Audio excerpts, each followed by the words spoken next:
सबसे पहले हम देखेंगे कि इनके घुटनों में किस ग्रेड का मसला है, उसके अकॉर्डिंग सारी एक्सरसाइजें हम समझाएंगे। सबसे पहले आपने करना ये है, अपनी दोनों टांगें ऊपर उठाएंगे, शाबाश, दोनों टांगें ऊपर उठाएं, ठीक है। अब आप अपनी राइट वाली को एंकल पंप करेंगे और इसको आप होल्ड करेंगे 10 सेकंड के लिए, ठीक है, शाबाश। इसको होल्ड रखना है आपने, बिल्कुल होल्ड करें आप, एंकल को पंप करके रखना है, शाबाश, ठीक है। 10 सेकंड तक आपने इसको होल्ड करना है, उसके बाद आपने इसे छोड़ देना है। ये किस चीज़ के लिए ज़्यादा है? ये हमारी क्वाड्रिसेप्स स्ट्रेंथनिंग एक्सरसाइज के लिए और हैम्स के लिए, ठीक है, ठीक है। उसके बाद आपने ये आम घर में हर कोई कर सकता है, जब उनको जी डेफिनेटली इसमें आम रूटीन में ख़वातीन 10 मिनट खड़ी होती हैं या 20 मिनट किचन में, तो उनके भी घुटनों में दर्द स्टार्ट हो जाता है, ये उनके लिए बहुत मुफीद है, ठीक है। ये हमारा एक स्टेप था। उसके बाद हम सेकेंडली, आपने दोनों घुटने नीचे नहीं प्रेस करने, आपने फुल दबा के रखने, आपने नीचे प्रेस करें, शाबाश, फुल प्रेस करें, ठीक है, आपने प्रेस करके रखना है। ये भी आपने 10 सेकंड का होल्ड करना है, शाबाश, प्रेस करें, प्रेस करके रखने के नीचे रखना है, हाँ, छोड़ दें, फिर प्रेस करें, छोड़ दें। कितने सेट्स करना है ये आपने 20-20 रेपिटेशन करनी है, ठीक है। इसको निकाल दें। अब आप बिल्कुल सीधे लेटे रहें, ठीक है। अब आपने दोनों एंकल फुल ऊपर से प्रेशर डालना है, शाबाश, एंकल को पूरा आप रोके रखेंगे ऊपर, शाबाश, मैक्सिमम रोकेंगे। ये भी आपने 10 सेकंड का होल्ड करना है, इसके भी 20 रेपिटेशन करने हैं आपने, ठीक है, छोड़ दें। उसके बाद आपने ये पूरा नी बेंड करना है, मैक्सिमम बेंड करना है और इसको सीधा कर लेना है। अगर किसी के घुटनों में पेन शदीद हो तो वो इसको आहिस्ता आहिस्ता घसीटते हुए भी कर सकता है, लेकिन इसकी मूवमेंट पूरी होनी बहुत ज़रूरी है। अच्छा, इसकी ये बिल्कुल साथ लग जाए, थाई के साथ इसकी जो टिबिया है बिल्कुल साथ लग जाए, और ठीक है। और उसके बाद इस टांग को आपने बिल्कुल स्ट्रेच ऊपर करना है, बिल्कुल सीधी ऊपर लेके जाएंगे, शाबाश, मैक्सिमम। इसका तकरीबन इस वक्त जो ऐसा ला रहा है वो है 75, जो कि ये 90 तक होना चाहिए, बिल्कुल 90 तक होना चाहिए। अब हम आपको इसके साथ ही छोड़ दें, इसके साथ फिर कमर की भी साथ ही बता दें इनको, या उसके लहदा नहीं से? अब आप कमर की भी बता दें साथ साथ। ये तो लेग्स के लिए हो गई, घुटने की आपने ख़ास तौर पे एक्सरसाइजेज बताई हैं जिससे जो सोजिश हो जाती है उसमें भी आराम आएगा, सूजन भी कम हो जाएगी। सोजिश के हवाले से हम अगर आपको बताएं, उसके लिए मेडिसिन भी आती हैं, उसके लिए आप इसको आइसिंग भी कर सकते हैं, आप इसको हीटिंग पैड भी लगा सकते हैं। वो हम देखेंगे कि उसका किस ग्रेड का घुटनों में ऑस्टियोआर्थराइटिस किस ग्रेड का है। ये तो बिल्कुल अभी यंग है, ठीक है, लेकिन यंग यूथ में भी बहुत ज़्यादा ये घुटनों के मसाइल आ रहे हैं, ठीक है। मैं साथ ही साथ आपको कमर की एक्सरसाइजें भी बता देता हूँ, ठीक है। आपने एक इकट्ठी करनी है, टांग पूरी पेट के साथ लेके जानी है, दोनों हाथों से खींचें, अपने दोनों हाथों के साथ आपने खींचना है, शाबाश, मैक्सिमम खींच के रखना है। दूसरी टांग आपकी सीधी रहे, शाबाश, इसको सीधा रखना है, इसको पूरा आपने इकट्ठा करना है। इसको भी आपने 5 से 10 सेकंड होल्ड करना है, छोड़ दें, फिर करें, शाबाश, ठीक है। ये कमर के लिए, ये कमर के लिए। अब आप ऐसे ही दूसरी टांग को करेंगे, शाबाश, मैक्सिमम खींचने आपने। ये कमर के किस हिस्से के लिए ज्यादा देखें, ये लोअर बैक के लिए है। जिस रूटीन में लोगों को शैटिका रहती है, कमर से दर्द निकल के पूरी टांग में आना, हमारी टांगों में भारापन रहना, कमर में अक्सर दर्द रहना, नीचे उठते बैठते हमें कमर में दर्द रहना, ये कमर के लिए एक्सरसाइजें हैं सारी। और ये दोनों इकट्ठी करेंगे अब आप, शाबाश, दोनों इकट्ठी खींच के रखेंगे पेट के साथ, फुल खींचेंगे, शाबाश। ये किस वक्त ज़्यादा सही रहती है करना, ये वाली एक्सरसाइजेज जो आप बता रहे हैं? रूटीन में हम जो पेशेंट को बताते हैं वो तो हम 2 से 3 मरतबा, हम 4 से 5 मरतबा भी करी जा सकती है दिन में। अगर किसी की डिस्क बल्ज है तो उसके लिए ये बहुत मुफीद एक्सरसाइज है। रूटीन में लोगों की डिस्क बल्ज हो जाती है, L5, S1, L4, L3 या L2, L1, डिस्क बल्ज होने की सूरत में ये एक्सरसाइजें बहुत मुफीद हैं। सर को ये वाली एक्सरसाइजेज भी तो होती हैं जो बिठा के करते हैं, ऐसे इधर कुशन दबा के इधर रख के ऐसे ऐसे ऐसे ऐसे भी तो ये वाली भी तो होती हैं, ऐसे ऐसे पैर को ऊपर रख के, ये वाला बिठाने वाली। वो उन खवातीन को अगर ऐसी कोई एक्सरसाइज बता दें जो ईजी हो।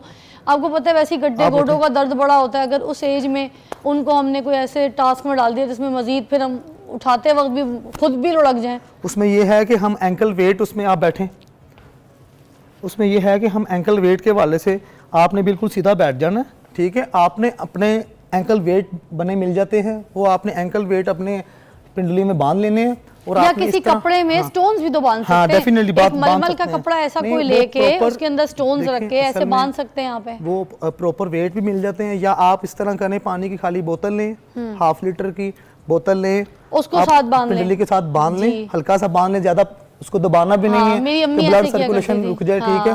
उसके बाद आपने हर 5-5, 6-6 दिन के बाद या 10-10 दिन के बाद वेट इंक्रीज करते जाना है आहिस्ता आहिस्ता। पहले आप हाफ लीटर से स्टार्ट करें, उसके बाद 1 लीटर पे आ जाएं, उसके बाद 1.5 लीटर पे चले जाएं, आहिस्ता आहिस्ता उसको आपने वजन बढ़ाते जाना है। उसके बाद यह है कि आप अगर बोतलें, इसके बाद आपने इस तरह इसको होल्ड करना है, छोड़ देना है। ये आप अक्सर जिम में भी देखा होगा आपने, एंकल को आपने इस तरह होल्ड करके रखना है, छोड़ देना है, ठीक है। इस तरह भी करें और उस तरह सिंगल सिंगल भी करें, फिर डबल करें, ठीक है। जब कमर में बहुत ज्यादा पेन हो, वही शार्टिका प्रॉब्लम चीज है, ये घुटनों तक भी जाता है पेन, पूरे थाइस से लेके जाता है। तो ये गलत पोस्चर की वजह से भी नौजवान नस्ल में जो है डेफिनेटली जो मोबाइल फोन आजकल हर बंदे के हाथ में मोबाइल है, अभी तो इनके हाथ में कुछ भी नहीं था, इस तरह बैठा होता है हर बंदा। और नॉर्मली भी हमारी आदत बन चुकी है कि हम सीधे नहीं बैठते, हमें बिल्कुल सीधा बैठना चाहिए।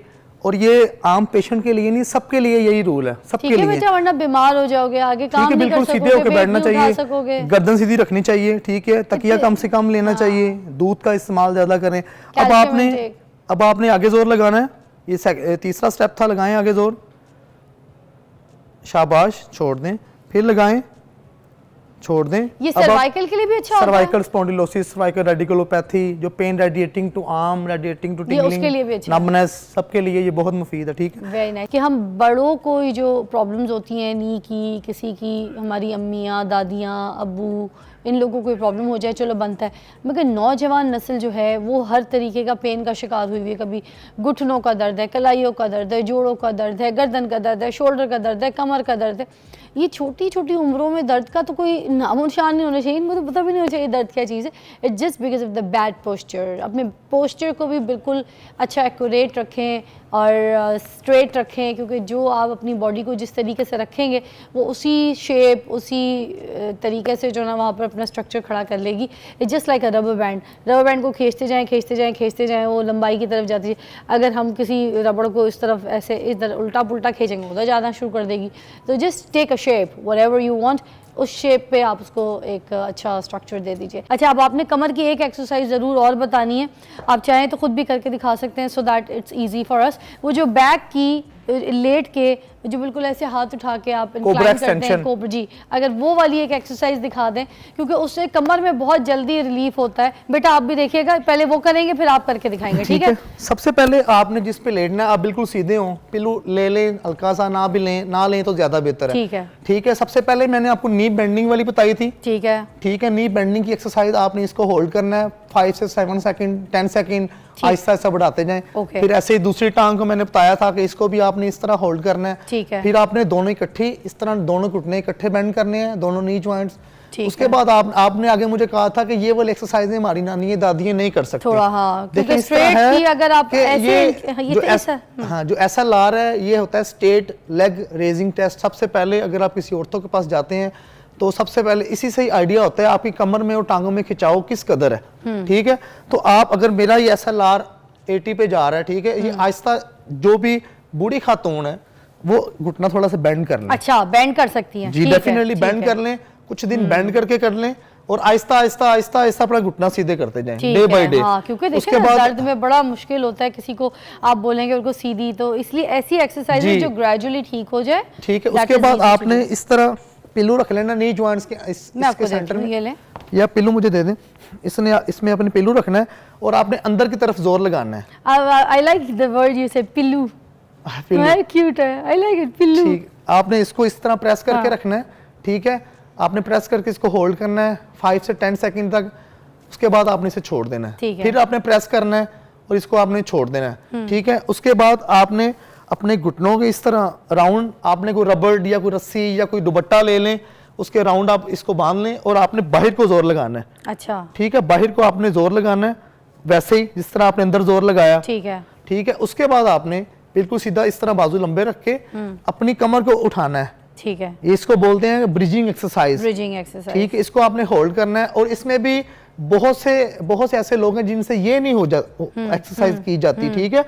वो भी है कि उनको वो वेट की कुछ लोगों को इशू होता है तो उनसे तो नहीं होता। वो इस तरह वजन डाल लें, दोनों ऐसे बाजू में करें, वजन भी ठीक डाला है, जा सकता ठीक है। अगर वो आहिस्ता आहिस्ता बेहतर हो जाए तो फिर वो बगैर इस तरह हाथ लंबे करके भी कर सकते हैं, ठीक है। उसके बाद आपने मुझे कहा कि वो कोबरा एक्सटेंशन के बारे में मैं आपको बताऊंगा। वो बड़ी रिलीफ है, पेन रिलीफ उल्टा लेट एक्सरसाइज के आपने इस तरह दोनों हाथ आपके शोल्डर के सामने होने चाहिए, ठीक है। और आपने आराम आराम से इस तरह ऊपर जाना है, ठीक है। आपने यहाँ पे होल्ड करना है, और वो भी वही बात आ गई कि 5 से 10 सेकंड साइड पे करके दिखाइए बेटा, आप दिखाइए, आपको समझ आ रहा है, ताकि बाकी एज व्यूअर आप करिएगा साथ, ऐसे ही लेटिएगा। हाँ बिल्कुल नीचे लेट जाएं नीचे आप, लेटो। ठीक है। आपने इस तरह आराम आराम से उठना है और आपके ये बाजू सीधे हो जाएं, उठें शाबाश ऊपर। नहीं, आप पूरा पुशअप वाला सीन बना रहे हैं, वो नहीं, गलत नहीं करनी है। पाँव का पीछे उंगलियां भी सीधी करें, जूते हाँ ऐसे सीधे सीधे लेटें, उठें ऊपर, शाबाश। ये इसीलिए मैं आपसे करवा रही हूँ ताकि आम घर में भी कोई गलती ना सीधे करें, बाजू सीधे कर दें आप, ऐसे शाब और सीधे कर दें, बिल्कुल सही। ये आपने बिल्कुल यहाँ पे आपने होल्ड करना है, ठीक है। बहुत सारे लोगों को इस एक्सरसाइज से बहुत पेन होती है जी, लेकिन ये जो जिनको ज्यादा पेन है वो ये कुछ दिन ना करें। बाकी एक्सरसाइजें, कुछ एक्सरसाइजें हैं जिसमें मगर सर इससे रिलीफ बहुत होता है पेन में, क्योंकि पेन निकल रही होती है हीट के तरह। जैसे जब आपकी पेन निकल रही हो तब आप वो एक्सरसाइजें करें जिससे आपको पेन बढ़े ना। ये सारी एक्सरसाइज के दौरान वो एक्सरसाइजें आपने करनी है जिसमें आपकी पेन बढ़े ना। जिस टाइम में आपकी पेन बढ़े वो करना है, लेकिन आपने उसकी सर आपकी बढ़ रही थी अभी पेन? नहीं, बिल्कुल भी नहीं, ठीक था। I am not a patient, I am doctor. Sir कोई बात नहीं, पेशेंट अल्लाह ना करे कभी कोई किसी को बनाए, मगर कभी कि आपको भी अगर हुई तो आप तो खुद अपने आप को ठीक कर लेंगे। जो आप लोगों को इतनी रहनुमाई कर रहे हैं, आप अपना लाइफ ऐसे कर लेंगे, ऐसे ही है ना? जी बिल्कुल ऐसे। तो ये वाली बात है। थैंक यू सो मच, आपने इतनी सारी एक्सरसाइज हमें बताई है। मिलते हैं आपको ब्रेक के बाद।